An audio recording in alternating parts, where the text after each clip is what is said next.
ஆமா.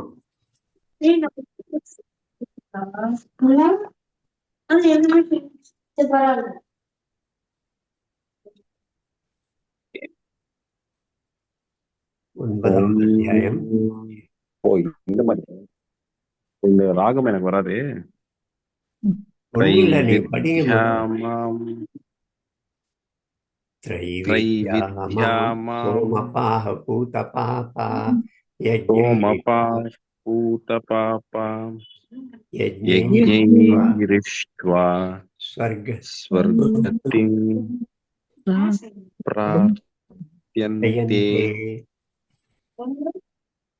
தே புண்ணியமாசாத்ய சாதய சுரேந்திரலோகம் அசந்தி திவ்யா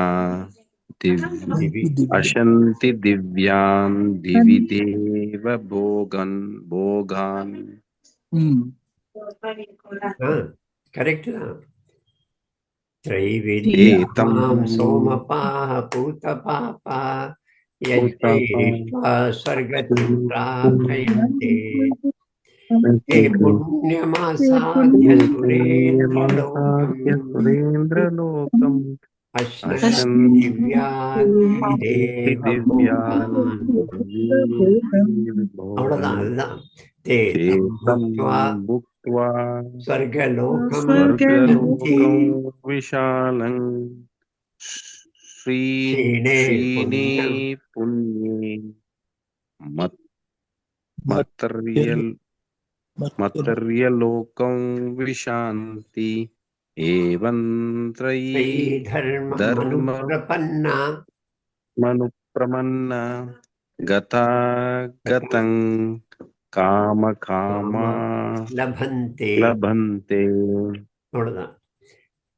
त्रैविद्यामां सोमपाः पूतपापा यज्ञैरिष्वा स्वर्गतिं प्रार्थयन्ते ते पुण्यमासाद्य सुरेन्द्रलोकम् अश्नन्ति दिव्यान् देवभोगान् ते तं भुक्त्वा स्वर्गलोकं स्वर्गलोकं विशालम् विशालं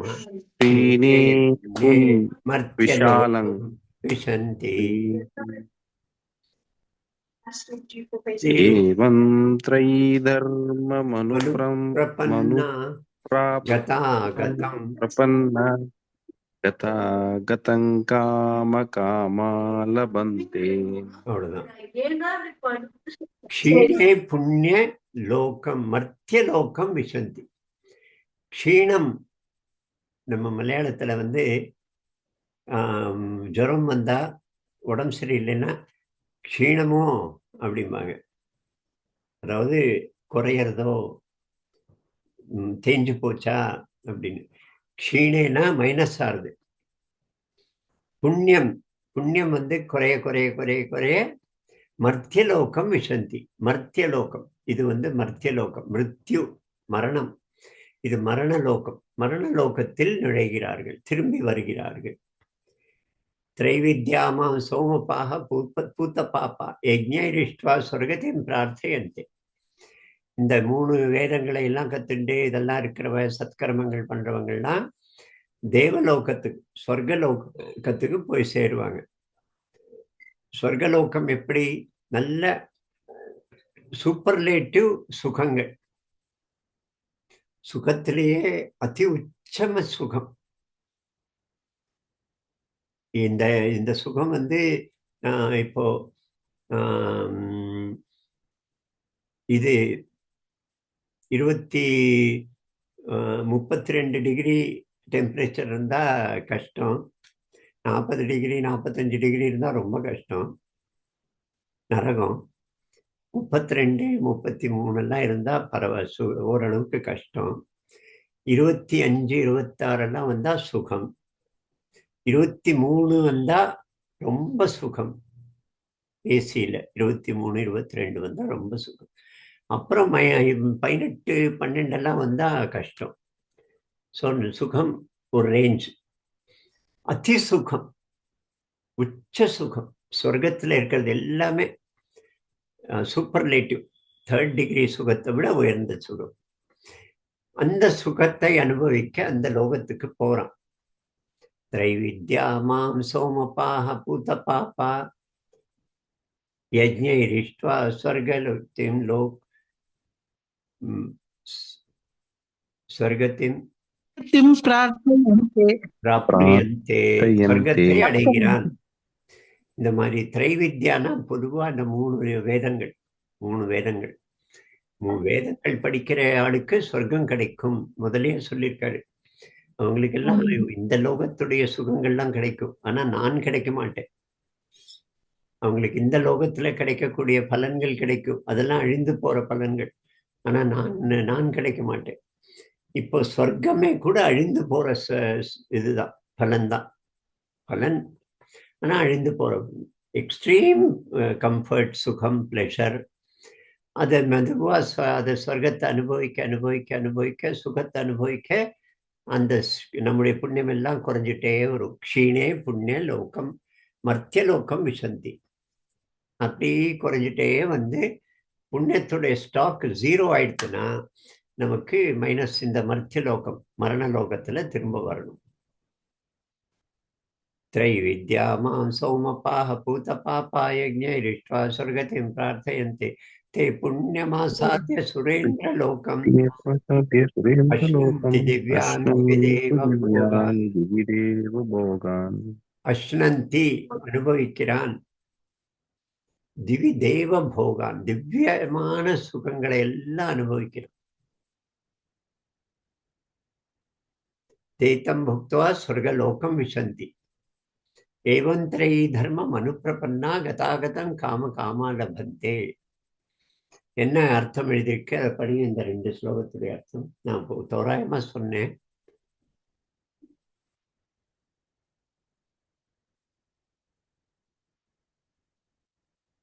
என்ன? ஒரு நிமிஷம் படிக்கிறேன். படியா? புக்கு தொட்டுருக்கேன். ஸ்லோகம் 20-21 இல்லையா? 20-21 இதுல போட்டிருக்கு.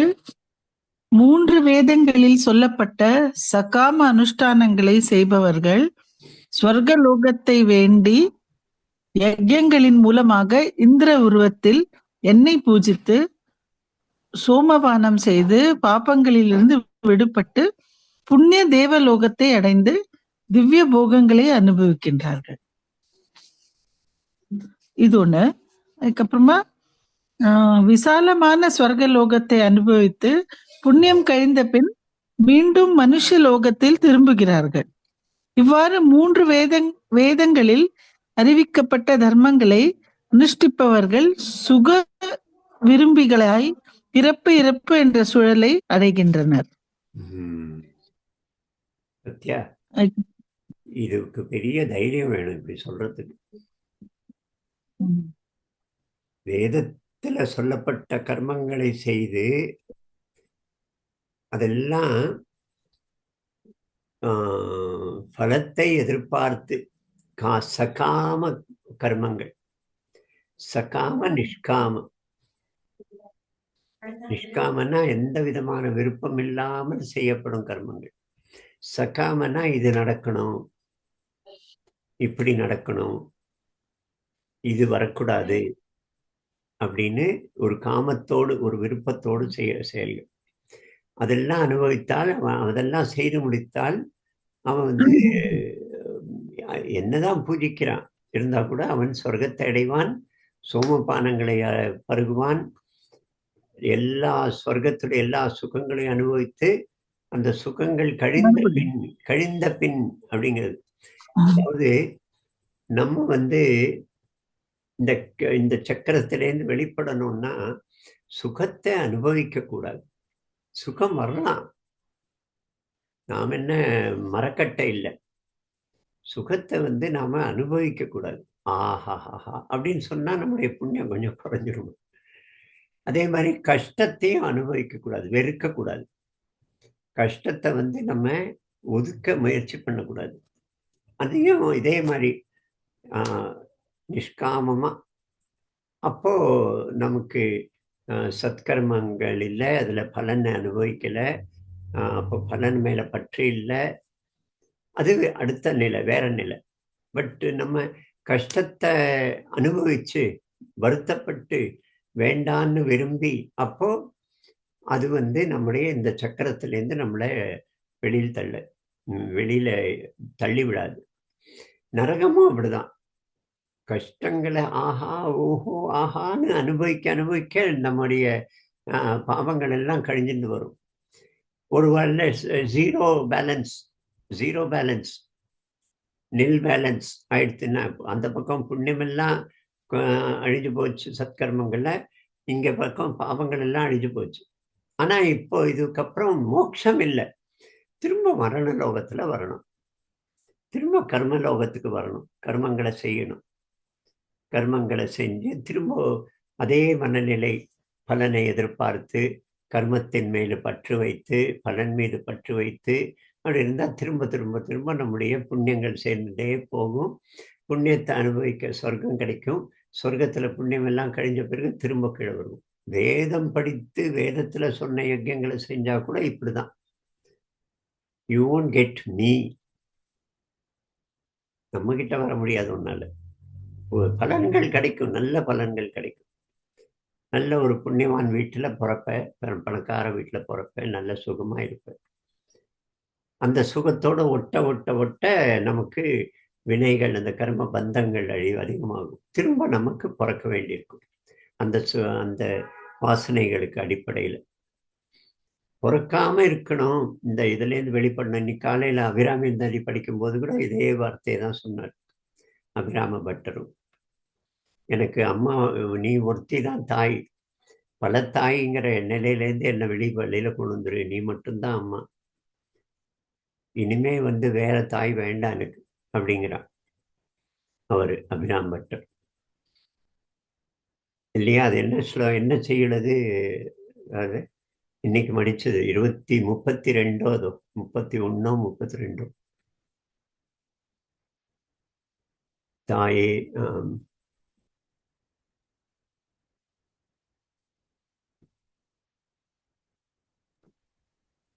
திருப்புகழ்ல இருக்கு, ஒரு தாய் பல தாய் பல கோடி தாய் அப்படின்னு சொல்லுவார். அது இது இது அபிராம் பற்ற இன்னைக்கு காத்தால இருந்தது. Probably I did notice it. Abhiram பட்டரோடது நான் எனக்கு அந்த அவளோட சேர்ந்து நானும் பாடினேன். இப்ப ஞாபகம் வர மாட்டேங்குன்னு பாருங்க.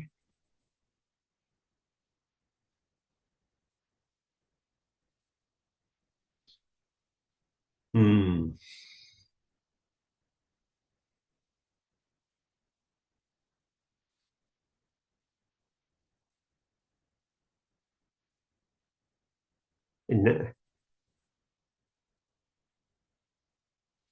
மியூட்டு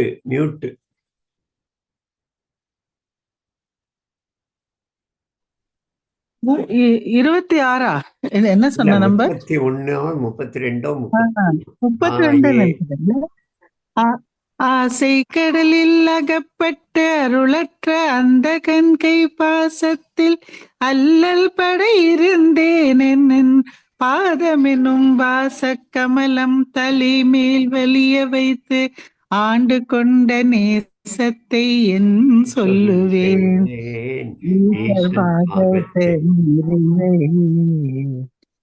இழைக்கும் இணை வழியே அடும் காலன் என்னை நடுங்க அழைக்கும் போது அஞ்சல் என்பாய் அத்தர் சித்தம் எல்லாம் உழைக்கும் களப குவிமிலை யாமல கோமலமே உழைக்கும் பொழுது உன்னையே அன்னையே என்பன் ஓடி வந்தேன். அதுவா பல தாய்ங்கிற மாதிரி ஏதோ ஒண்ணு வந்தது. இதுதான் போல வேற தாய்கள் வேண்டாம் அப்படிங்கிற மாதிரி, வேற கர்ப்பங்கள் வேண்டாம் தானே அர்த்தம். சரி விடு, அந்த ரேஞ்சில தான் இருக்கு. 30 31 32 நாயேனை. சரி,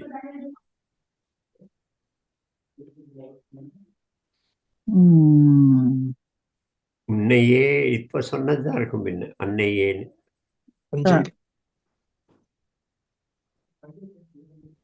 So ஸோ இதுவா ஈன்றெடுப்பால் ஒரு தாயும் இல்லை அமையும் அமையொரு தோழியர் அதுவா? ஈன்றெடுப்பால் ஒரு தாயும் இல்லை, வேற தாய் என்ன வந்து ஈன்றெடுக்க. உமையும் உமையொரு பாகரும் ஏக உருவில் வந்து இங்கு எம்மையும் தமக்கு அன்பு செய்ய வைத்தார். இனி எண்ணுதற்கு சமயங்களும் இல்லை, ஈன்றெடுப்பால் ஒரு தாயும் இல்லை, அமையும் அமையொரு தோழியர் மேல் வைத்த ஆசையுமே. எண்ணுதற்கு வேறு சமயமும் இல்லை. அப்பெல்லாம் ஜெயின சமயம், பௌத்த சமயம் எல்லாம் ஸ்ட்ராங்கா இருந்தது. விட்டா வேற சமயங்கள் வேற மதங்கள்லாம் கிடையாது. ஈன்றெடுப்பால் ஒரு தாயும் இல்லை. பாருங்க எப்படி ஒரு கோர்வை இருக்கு பாருங்க. நீங்க சொல்ற திருப்புகள்ல, நீங்க சொல்ற இதுல திருப்பாவையில அவ திரும்ப திரும்ப ஆண்டாள் அதையே சொல்ற. இங்க வந்து இதுல அபிராமேந்தாதியில எல்லாத்துலயும் ஒரே அதேதான். அங்க பஜகோவிந்தம்ல புனரப்பி ஜனனம் புனரப்பி மரணம் புனரப்பி ஜனனி ஜடரே சயனம், அதே கருத்து தான் கிட்டத்தட்ட நம்முடைய இந்த எல்லா விஷயங்களையும் இருக்கு. ஸோ நம்ம இதுலேருந்து தப்பணும்னா அவங்க சொர்க்கம்னு ஏதோ ஒரு இடம் இருக்கு, அங்க போய் சுகத்தை அனுபவித்துட்டு புண்ணியங்கள்லாம் கழித்து திரும்ப இங்க வந்து, அதுக்கு பதிலாக இங்க இருக்கும்போதே சுகத்தை அனுபவிக்காமல் இருக்க முடியுமா? மரக்கட்டை மாதிரி இருக்கணுமா? அப்படின்னா சுகத்தை அனுபவிக்கலைன்னா, ஒரு ஐஸ்கிரீம் இருக்கு சாப்பிடும்போது உள்ளுக்குள்ள ஒரு இதம் வருதா, ஒரு சுகம் வருதா? அந்த சுகத்தை அனுபவிக்க கூடாதா அப்படின்லாம் கேள்வி வருது. ஜடம் மாதிரி சாப்பிடணுமா ஐஸ்கிரீமு? சரி, அது நமக்கு தெரியும், குளிர்ச்சியா இருக்கு, இதுவா இருக்கு, சாஃப்டா இருக்கு, அப்படியே மிருதுவா அப்படியே இறங்குறது தொண்டையில அப்படின்லாம் தெரியும். ஆனா அது வந்து அப்படியே நமக்கு பரவசமாக்கிடக்கூடாது அந்த சுகம். சரிப்பா, குழந்தை வந்து லெமன் அண்ட் ஸ்பூன் ரேஸ்ல வந்து ஸ்கூல்ல ஃபர்ஸ்ட் வந்துட்டேன்னு பெரிய ஒரு கப் எடுத்துன்னு வந்து வீட்டில் வந்து ஓ நான் தான் ஃபர்ஸ்ட்னு குதிச்சா, அம்மா அப்பா வந்து அவனோட சேர்ந்து இவங்களும் குதிக்கக்கூடாது. ரொம்ப சந்தோஷம், வா வா, சரி, வெரி குட், பரவாயில்ல, வா அடுத்த வேலையை பார்க்கலாம் அப்படின்னு இருக்கணும் அப்படிங்கிறாரு. அப்போ இவங்கெல்லாம் ஜடமா அந்த மாதிரி ஆளுங்கள்லாம் அவங்களுக்கு உணர்ச்சியே கிடையாதான்னு கேள்வி வருது. உடனே நம்மளை விட அதிக உணர்ச்சி இருக்கு நமக்கெல்லாம். நுட்பமான சூக்ஷ்மமான சுகமெல்லாம் நம்ம கண்ணிலே படாது. ஆனா அவங்களுக்கு வந்து ரொம்ப சூக்ஷ்மமான சுகத்தை கூட அவங்களால அவங்களுடைய இந்திரியங்கள்லாம் ரொம்ப பவர்ஃபுல்லா இருக்கும். கண்ணு, காது, நாக்கு, மூக்கெல்லாம் நம்மளை விட பவர்ஃபுல்.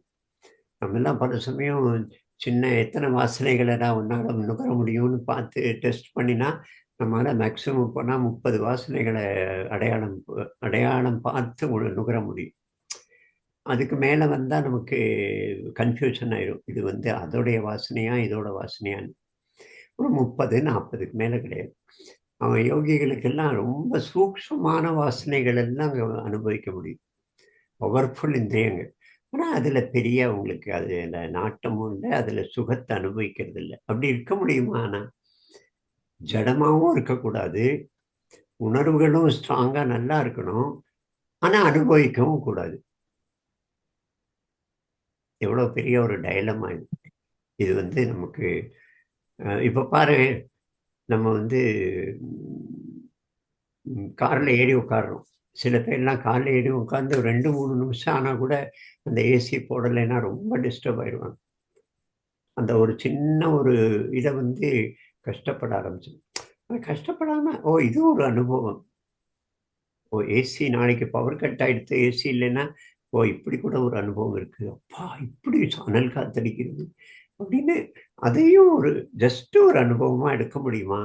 இல்லை அதுல நம்ம வருத்தப்பட்டு இது பண்ணா இந்த சக்கரத்திலேருந்து வெளியில வர முடியாது அப்படிங்கிற. அதே மாதிரிதான் சுகமும். சுகம் வந்து அதுல திளைச்சிட்டா, அதுல மூழ்கிட்டா, அப்போ இந்த சக்கரம் it is different, it is pleasant, நல்லா இருக்கு அப்படிங்கிறதோட அந்த அளவுக்கு மட்டும் அனுபவிக்க முடியுமா சுகத்தை? அப்போ நம்ம ஜடமாவும் இல்லை, உணர்வுகளும் உண்டு, பாயிண்டட் உணர்வுகள் உண்டு, ஆனா அதுல மயங்கி விடுறதும் இல்லை. அந்த மாதிரி ஒரு ஸ்டேஜ். கடினமான ஸ்டேஜ் தான் அது. அவரவருக்கு தானே பரீட்சை வச்சுக்கணும். வருத்தம், சுகதுக்கமும் அப்படிதான். சுகத்தை அனுபவிக்கும் போதும் அப்படியே துக்கத்தை, பெரிய ஒரு பணம் நஷ்டமாயிடுது,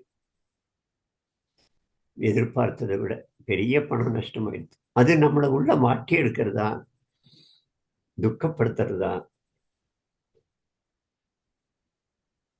இது இப்ப பாரு, நான் இன்னைக்கு ஒரு வீட்டுக்கு போயிருந்தேங்க. கிட்டத்தட்ட அவ கல்யாணத்து இது புடவைகளுடைய வியாபாரம் பண்ணி பேங்க்ல 5 லட்சம் ரூபாய் நோட்டு வாங்கி, கடனை வாங்கி, புடவைகளை ஸ்டாக் பண்ணி வச்சு, கொரோனா வந்தது. எல்லாம் பப்ளிக் கல்யாணங்கள் எல்லாம் கேன்சல் ஆயிடுது. நல்லா வளர்ந்துட்டு இருந்தது, நல்லா வளர்ந்துட்டு இருந்தது வியாபாரம். கல்யாணங்களுக்கெல்லாம் டஜன் கணக்கில் வாங்க ஆரம்பிச்சாங்க, போக ஆரம்பிச்சது. அப்போ கொரோனா வந்தது, முடிஞ்சு போச்சு. கல்யாணங்களே கிடையாது, சின்ன கூட்டம் தான் கூடணும். எல்லா வியாபார ஸ்டாக் எல்லாம் அப்படியே கிடக்கு, பேங்க்ல இருக்கிற லோன் அப்படியே இருக்கு. 5 லட்சத்தை இப்போ கொரோனா முடிந்து 2-3 வருஷம் ஆக போகிறது. இன்னைக்கு நேற்று போன வாரம் தான் அந்த கடன் எல்லாம் முடிஞ்சதுங்கிறார். வீட்டுக்கு போனால் ஷெல்ஃபாக புடவை கிடைக்கிறது. அதை சிரிச்சுட்டே நம்மளால எடுத்துக்க முடியுமா? துக்கப்படாம, வருத்தப்படாம. இது பெரிய சவால் தான். சுகதுக்கத்துல சம சுக துக்கம் ச அப்படிங்கிறானே அந்த பக்தன், பிரிய பக்தன்ல சமதுக்க சுக, துக்கத்திலும் சுகத்திலும் சமம். அப்படி இருக்கிறது. இதெல்லாம் நம்ம எக்ஸ்பெரிமெண்ட் நமக்குள்ள பண்ணி பார்க்கணும். அது இது நம்ம எக்ஸ்பிளைனே பண்ண முடியாது, வெளியிலேருந்து சொல்ல முடியாது. ஆனா ரொம்ப அற்புதமான ஒரு ஸ்டேட் இது. திரைவித்யாமா சோமப்பா பூதப்பா. சொர்க்கம் வேணும், சொர்க்கம் வேணும், சொர்க்கம் அப்படி இருக்கும், இப்படி இருக்கும். ஆனா இதுல போனா இதை கொஞ்சம் புரிஞ்சுட்டா சொர்க்கம் கூட வேண்டாம்ப்பா, சொர்க்கம் என்ன இருக்கு, அதை தாண்டி போவோம் அப்படிங்கிற ஒரு விஷயத்தை இது சொல்றதுங்க. சரி, நீங்க சொல்லுங்க.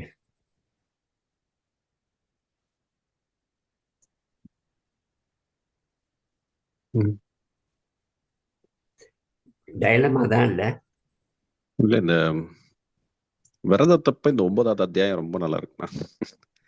நான் ஐயப்பன் விரதத்திலேயே மெயினா நம்ம வந்து அவனையே நினைச்சு காலையிலயும் குளிச்சு அவனையே நினைச்சிட்டே இருக்கணும் அப்படின்னு சொல்லும்போது, இது அதனாலதான் நான் அன்னைக்கும் அதை கேட்டேன். இது வந்து ரொம்ப ஈஸியா ஹேண்டில் பண்றதுக்கு எப்படி தோணுதுன்னா, எல்லாம் அவன் தான், சுகம் வந்தாலும் துக்கம் வந்தாலும் கஷ்டம் ஏதோ ஒரு காரணத்துக்காண்டிதான் வருது, இல்லைன்னா சும்மாவா பண்ண போறான் அவன் அப்படின்னு ஒரு பெரிய நம்பிக்கை. அது நீங்க சொன்ன மாதிரி பாருங்க, நம்பிக்கை கூட இன்னைக்கு ஒரு சம்பவம் சொல்றேன். எப்படி திட்டம் வருது பாருங்க, நம்மள நாடாமலே வருது. நீங்க சொல்ற விஷயமே நம்ம கொஞ்ச நாள் முன்னாலேருந்து எனக்கு ஒரு 7-8 வருஷமாவே மனசுல வந்து கீதா விஸ்வவித்யாலயம், பெரிய ஒரு மல்டி யூனிவர்சிட்டி ஒன்று கீதைக்காக பண்ணணும்னு எண்ணம் ஓடின்னு நான் சிலபஸ் தான் ரெடி பண்ணேன் ஒரு 10 வருஷம் முன்னால். அதெல்லாம் பண்ணேன். சர்டிஃபிகேட் கோர்ஸு, எத்தனை வகையான சர்டிஃபிகேட் கோர்ஸு, எத்தனை வகையான diploma course, degree course, post degree course, doctorate அப்படிலாம் பண்ணி வச்சுருந்தேன், ரெடி பண்ணி. அதுக்கப்புறம் இப்போ கூட ஒரு 6 மாதம் முன்னால் நம்மளாம் எங்கேயாவது சந்திக்கலாம், இதை பற்றி பேசலாம் அப்படின்னு கூட கேட்டேன். ஆனால் இவர் வரல, அவர் வரலன்னு அப்படியே அது விட்டு போச்சு. இப்போ நான் பெங்களூருக்கு போகும்போது அந்த ஸ்ரீதர் வந்து அதை பற்றி என்ன பண்ணுறீங்க, ஏதாவது பண்ணலாம் நம்ம, நான் ஃபண்ட்ஸு கொஞ்சம் நான் பார்க்குறேன் அப்படின்னு சொன்னேன். பார்க்கலாம், அது தானே வரும், வந்தால் பார்த்துக்கலான்னு. இப்போ இங்கே வந்தேன் மத்திய பிரதேஷில். இன்னைக்கு ஒருத்தர் ஃபோன் பண்ணார் எனக்கு, திவாரின்னு பேர், அனு திவாரி ஏதோ சொன்னார். வந்துட்டு போனார் இங்கே, பேசிட்டு போனார். அப்புறம் சாயங்காலம் அவருடைய அண்ணன் ஃபோன் பண்ணார். அவருடைய அண்ணன் வந்து விஸ்வவித்யாலயம் ஒன்று இது பண்ணி, அவர் பெரிய போஸ்ட்டு இதுலெல்லாம் இருந்திருக்காரு. பிரைம் மினிஸ்டர் வீடு கட்டும் யோஜனைக்கு இன்சார்ஜாலாம் இருந்திருக்காரு. எல்லாத்தையும் விட்டுட்டு, அப்போ பையன் 19 வயசு பையன் செத்து போயிட்டான். அது எல்லாத்தையும் விட்டுட்டு கீதையில் இறங்கிட்டார். பகவத்கீதைக்கு ஒரு பெரிய யூனிவர்சிட்டி வச்சு கோர்சஸ்லாம் பண்ணி, இப்போ இதில் கீதா ஜெயந்தியில் அதை பற்றி பெரிய டிஸ்கஷன்லாம் வச்சு அப்படின்னு சீஃப் மினிஸ்டரை வச்சு கீதையில ஓரளவுக்கு இதுவா இருக்கிறவங்க 50 பேரை கூப்பிட்டு பாராட்டு விழா கொடுத்து அதுலேருந்து கோர்சஸ் ரெடி பண்ணியிருக்காரு. இப்போ சாயங்காலம் கூப்பிட்டுருந்தாரு, நான் போயிருந்தேன். எதிர்பாராம இந்த மாதிரி ஒரு கான்டாக்ட் வருது. நீங்க இதை வந்து எடுத்து பண்ணலாமே, நீங்க யூனிவர்சிட்டிக்கு நம்ம கூட இணையலாமே, நான் உங்களை நேஷனல் கன்வீனராக போடுறேன், என்னோட சேர்த்து வச்சுக்கிறேன் அப்படிங்கிறாரு. பார்ப்போம்னு சொன்னேன், வரட்டும், தானே வரும், ஏதாவது பார்ப்போம் அப்படின்னு சொல்லிட்டு வந்தேன். நாளைக்கு சாப்பிட போனாங்க, ராத்திரி நிச்சயம் அந்த பேச்சு வரும். இப்போ இதுதான் செஸ் விளையாடுற மாதிரி, நம்ம எங்கேயோ எப்போவோ பண்ணுது, ஆனால் எப்படியோ எவனோ ஒருத்தர் நமக்கு வரான். இது நடக்குமான்னு தெரியாது, பட் எங்கேயோ இது நடக்கிறதுக்கான ஒரு ஸ்டெப்பு அந்த திசையில வருது, தானே வருது. இதுக்கப்புறம் என்ன நடக்குங்கிறது தெரியாது. அதுக்கு நம்ம ஆசையும் படாமல் இருந்தால் ஒரு கால் நடக்கலாம் ஏதாவது. ஆனால் அந்த மாதிரி ஒரு ஆளு இப்போ அவரோட பேசிட்டு இங்கே கிளாஸ்க்கு வந்தேன். அது மாதிரி அது நாம் ரொம்ப விரும்பி, ரொம்ப ஆசைப்பட்டு, ரொம்ப தீவிரமாக இருந்தது போனால் பல சமயம் நடக்கிறது இல்லை, ஏமாற்றமானது, குறையா நடக்கிறது. ரொம்ப வெறுக்கு வேண்டான்னு நினைக்கிறது வந்து தலையில வந்து உட்கார்ந்துக்கிறது. கொஞ்சம் இந்த மாதிரி இருந்துட்டா அது எங்கேயோ நமக்காக சாதகமா வந்துடுறது நம்ம கிட்ட. நீங்க சொல்லுங்கண்ணா. அதான் இப்ப நான் ஆரம்பத்துல எதை சொல்லணும்னு நினைச்சேன், வேற பேச்சுல அதை விட்டு போச்சு. ஐயப்ப விரதம் பத்தி நான் இதை பத்தி கூட ஒரு புத்தகம் எழுதியிருந்தேன், அது எங்க போச்சுன்னு தெரியல. கீதையின் பார்வையில் ஐயப்ப விரதம் அப்படின்னு ஒரு புக்கு, சின்னதா 24 பக்கம் அது ஒரு எழுதியிருந்தேன் ஒரு புக்கு. அதுதான் கரெக்ட். இந்த இது 9வது அத்தியாயம் அப்படியே மேட்ச் ஆகிற மாதிரி இருந்துச்சு எனக்கு இந்த விரதத்துல. ஏன்னா எல்லாமே நம்ம கூப்பிடுறது எல்லாருமே சாமி அப்படின்னு ஃபோன் பண்ணாலே எல்லாம் சொல்றது, பாக்குறது, யோசிக்கிறது.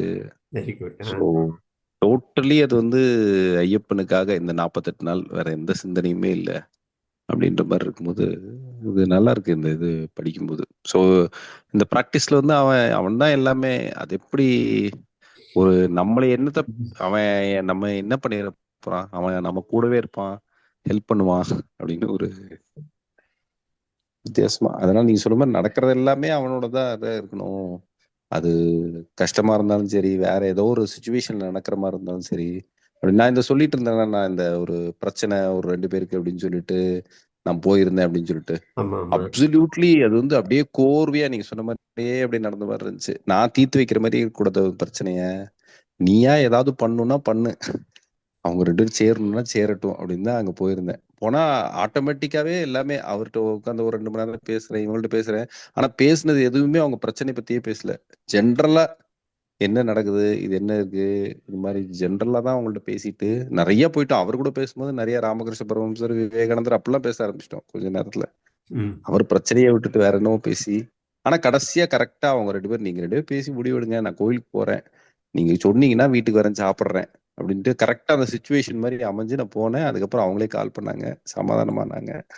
அது வந்து அது கோர்வே அது எப்படியோ ஒரு அந்த சுச்சுவேஷன் பார்க்கும்போது அப்படியே நடக்கிற மாதிரி விஷயம்பா.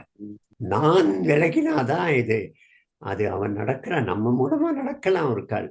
ஆனா நான் விலகி இருந்தா அதோட ஒட்டிக்கிட்டா பல சமயம் அது கெட்டுதான் போகுது.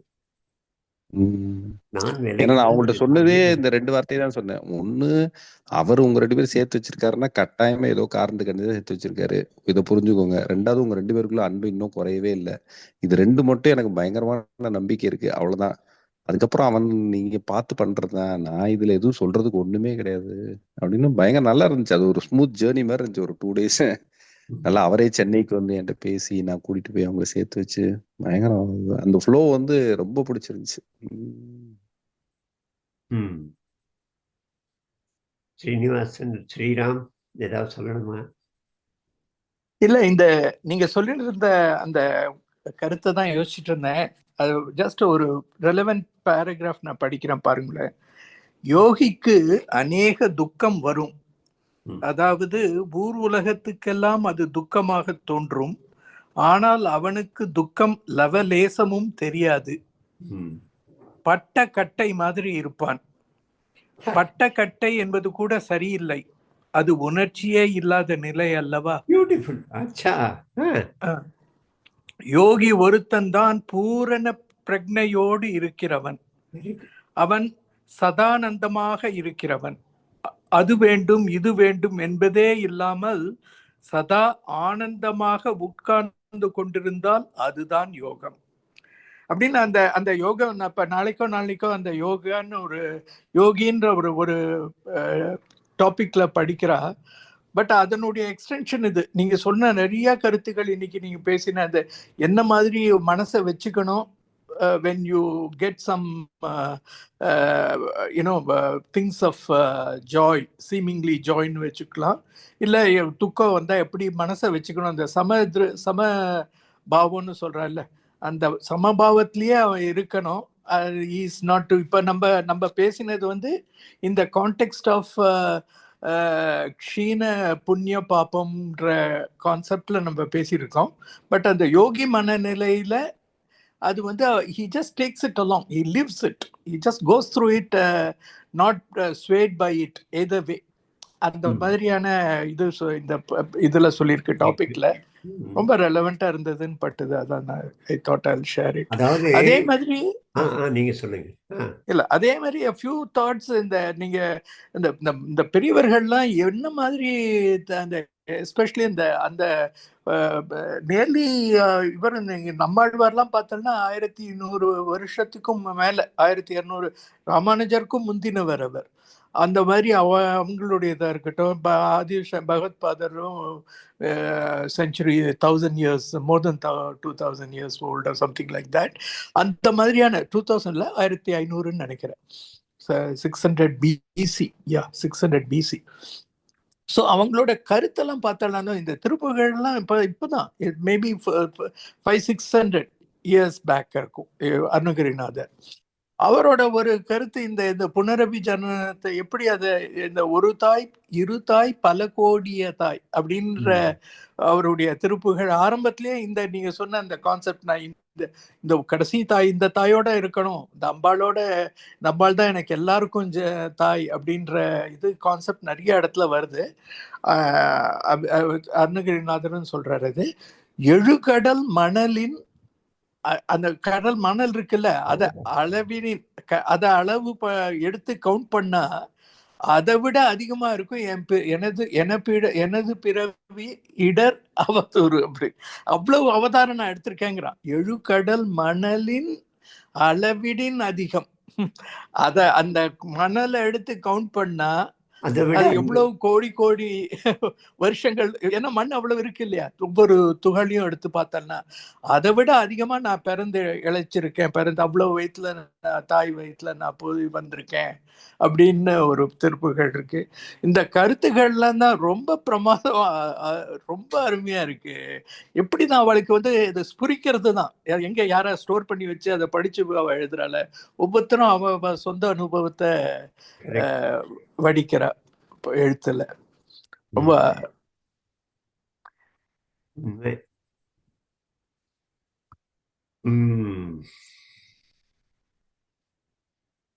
சரி, நான் ஏதோ சொல்லணும்னு வந்தேன், அது இப்போ மறந்து போச்சு. அந்த யோகி ஒருத்தர் சொன்னா இந்த மாதிரி அன்னைக்கு ஒரு நாள் கீதையோட லெக்சருக்கு அப்புறம் அப்போ இதே கேள்வி வந்தது. நான் ஒரு யோகாசன கிளாஸ் நடத்திட்டு இருந்தேன் பெரம்பூர்ல இருக்கும்போது. ஒரு அம்மா வந்தா, நான் இந்த கிளாஸ்க்கு வந்ததுலேருந்து என் காலில் கணுக்கால் ரொம்ப வலிக்கிறது அப்படின்னு, கெண்டைக்கால் முழங்காலுக்கும் கணுக்காலுக்கும் நடுவில் ரொம்ப வலிக்கிறது யோகாசனம்லாம் பண்ணுறதுனால அப்படின்னு. அப்போது அதை பல விஷயம் ஆராய்ச்சி பண்ணி அதுக்கு கடைசியில் நான் சொன்னேன், 2-3 நாள் கழிச்சு, நீ வந்து இந்த வலி எப்பவும் இருந்திருக்கு, இதுக்கு முன்னாலேருந்து இருந்திருக்கு. ஆனால் நம்ம மனசு வந்து கான்சென்ட்ரேட்டடாக ஃபோக்கஸ்டாக இல்லாமல் பல கவலைகளில் செதறி கிடந்து ஃபோக்கஸ்டாக இல்லாமல் இருந்து அதனுடைய கவனிக்கிற தன்மை வந்து ரொம்ப டைல்யூட் ஆகி அதனால அந்த வலி நமக்கு தெரியவே இல்லை. இப்போ 10 நாள் யோகாசனம் சென்ற உடனே கொஞ்சம் ஃபோக்கஸ் இம்ப்ரூவ் ஆகுது. நம்ம உடம்பத்தி நீங்கள் காலை தளர்த்தி விடுங்க, கையை ம். முழங்கால முட்டியை தளர்த்தி விடுங்க அப்படின்லாம் சொல்லி நம்ம ஒவ்வொரு இடமா பார்க்குறோம். தாடாசன் பண்ணும்போது தோளை வந்து உயர்த்தி நல்லபடி ஸ்ட்ரெச் பண்ணுங்க, காயை மேலே நோக்கி யாரோ மேலேருந்து பிடிச்சிருக்கிற மாதிரி நம்ம நில்லுங்க, முதுகெலும்பு முதுகெலும்பை வந்து ஸ்ட்ரெச் பண்ணுங்க அப்படின்னு நம்ம ஃபோக்கஸ் பண்ண வெறும் 10 நாள் ஃபோக்கஸ்லேயே தன்னுடைய காலில் வலி இருக்கிறது அவளுக்கு தெரிய வருது. அது வரைக்கும் உணர்வற்றதா இருந்திருக்கிறார். யோகி நம்ம சொல்ற யோகி எல்லாம் இப்படி இல்லை. அவன் அந்த காஃபியில் இருக்கிற அந்த டெலிஷியஸ் அந்த ஸ்மெல் அண்ட் டேஸ்ட் அவனால உணர முடியும். உணர முடியும். என்ஜாய் பண்றது இல்லை, அதை என்ஜாயும் பண்றான். ஆனா ரொம்ப அதுல தெளிச்சு போறது இல்லை, அது துள்ளி குதிக்கிறது இல்லை. அதே மாதிரி வருத்தங்கள், ரொம்ப சூக்ஷ்மமான வருத்தங்களை அவனால உணர முடியும். ரொம்ப சின்ன பெயின்ஸும் உணர முடியும். ஆனா அதுல மூழ்கி போறது இல்லை. அதனால அவன் எமோஷன் லெஸ் இல்லை. அன்னைக்கு அந்த அம்மா சிவகாம சுந்தரி கதை சொன்னான். நான் என் கண்ணில் கண்ணீர் வந்தது. சந்தியா வந்து அதையே சொன்னான். பிரதிபா அதையே சொன்னான். முருகேஷ் அதையே சொன்னான். நான் அழுதுட்டேன். முருகேஷ் சொன்னாரு. இது வரைக்கும் ஒரு 7 பேரு அதே விஷயத்த சொல்லி.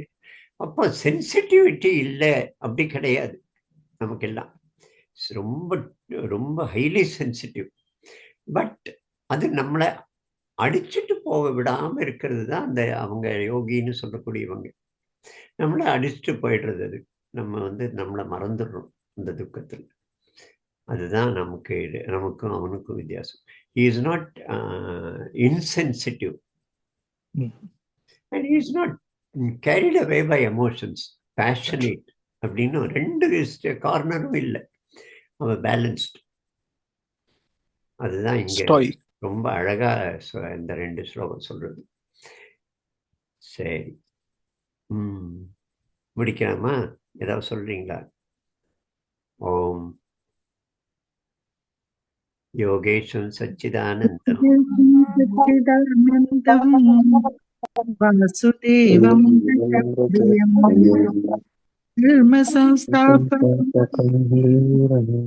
கிருஷ்ணம் வந்தே